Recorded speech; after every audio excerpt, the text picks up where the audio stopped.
Today, we're at my friend Bob Glaspie's family picnic. I've known Bob for a good number of years. I used to sell Bob auto parts for his MOPAR restorations, and I got to know Bob. That's his yellow Superbird and his green Charger, and I think some of those others are his. Any case, I was lucky enough to be invited to this, and we're going to go around and check out these cars. Most of these cars were built by the people who brought them.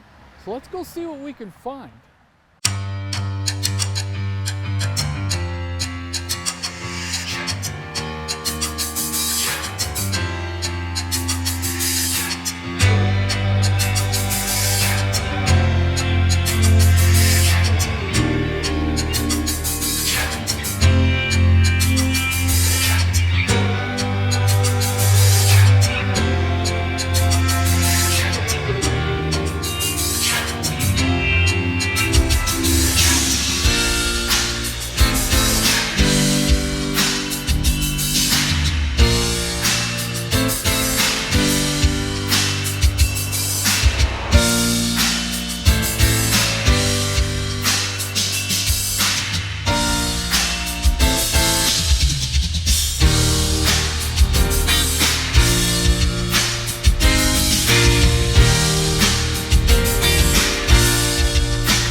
Okay, John, so what are we looking at here?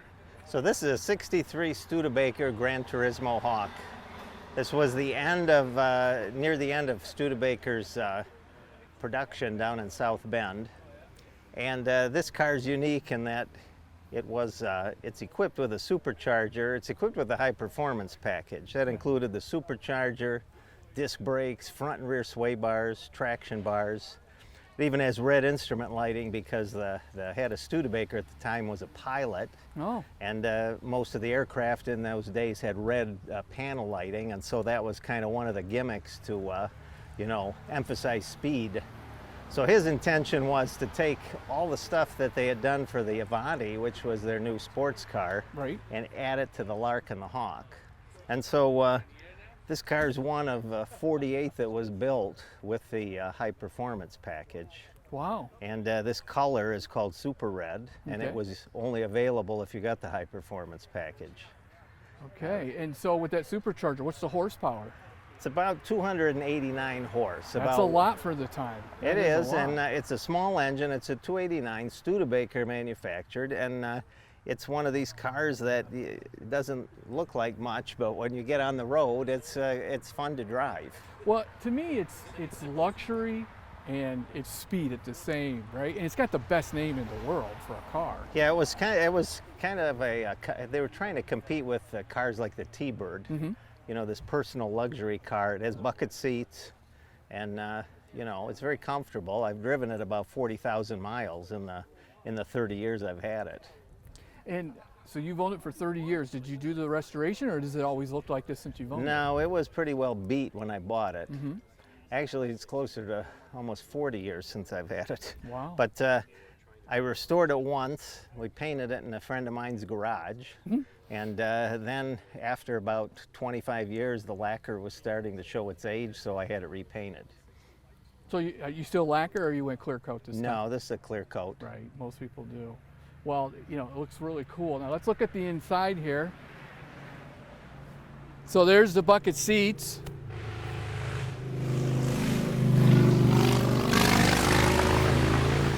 It's got a really neat shifter for the time too. Yeah, that's what they call a power shift. So that was the floor shift automatic. Then over here, so this is the reclining seat option. And you just pull that down. And the seat has the headrest, of course. Yep. And because you don't have the other seat with it, they didn't buy it, you don't have one for the driver. It was a $12 option, so it has the compass, the Studebaker compass up here, and the tissue dispenser. It's got the hubcaps, those are what came with it, right? Yeah, those are the standard wheel covers. Got some unique badging. I like the gold, and this back end is beautiful.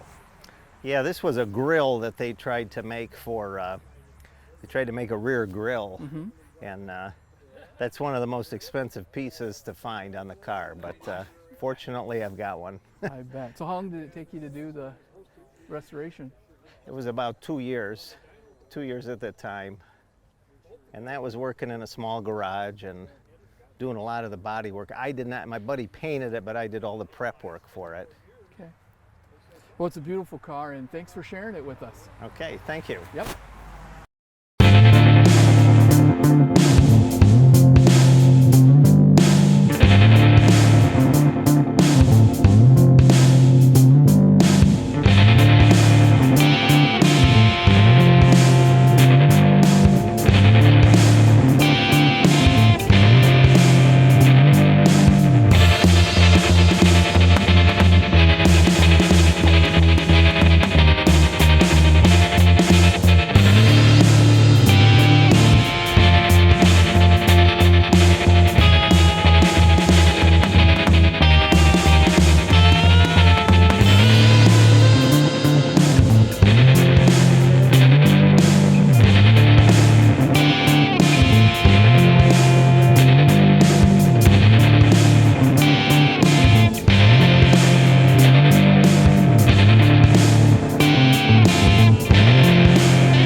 I acquired this car in '99. A Ford engineer brought it up from Virginia. He was making room for some other cars and sold me this, and the car he sold to make room. He sold me this car. The car he bought ended up not being a Mustang from Jay Leno's, because evidently Jay Leno come out on his monologue and told him and said something about that it wasn't his car. Uh-huh. But I got the car and I immediately started going through with the drivetrain. Had the motor, trans redone. I added an overdrive. The floor pan has been redone with a fat mat. It's a material to quiet things. The motor was done, warmed over slightly, more for torque than anything else. It worked well with the overdrive.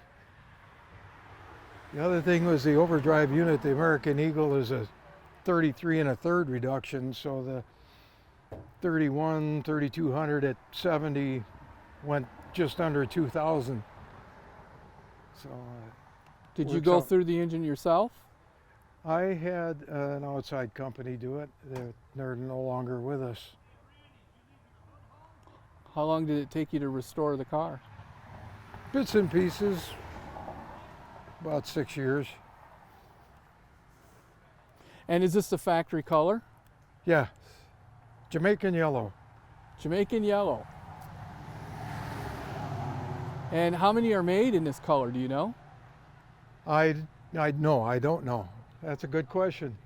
However, about 7 years ago, I had it at a national meet that they said I was number 52 on their registry, and that 5 of those were in Australia. Really? So there's not a lot of these running around. Okay, originally the steering wheel was falling apart, plastic in bad shape, falling off. I had taken a leather wrap off it and then everything fell apart. I had a place in Pennsylvania ship me pieces of steam bent oak,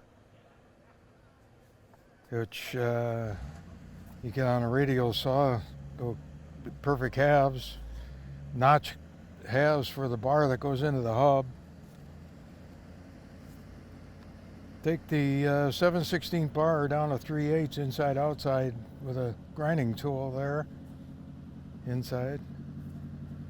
Yeah, a little more outside. Practice routering to set that in because I wanted it to have a force inward to keep the pieces together. You'll see. Made a jig to hold the halves, routed clearance for the bar, make a top and a bottom. Clamp it together, which I borrowed a few clamps. You end up with that guy. And start grinding it down with stationary wheels and working the wheel around it. Angles. Come in from the side, plunge, index, plunge. End up with that.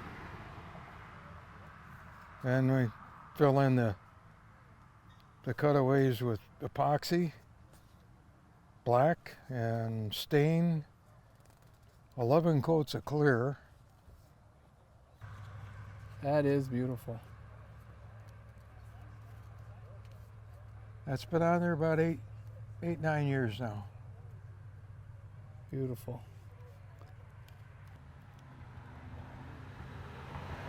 Do they all come with a console like that usually? Yes.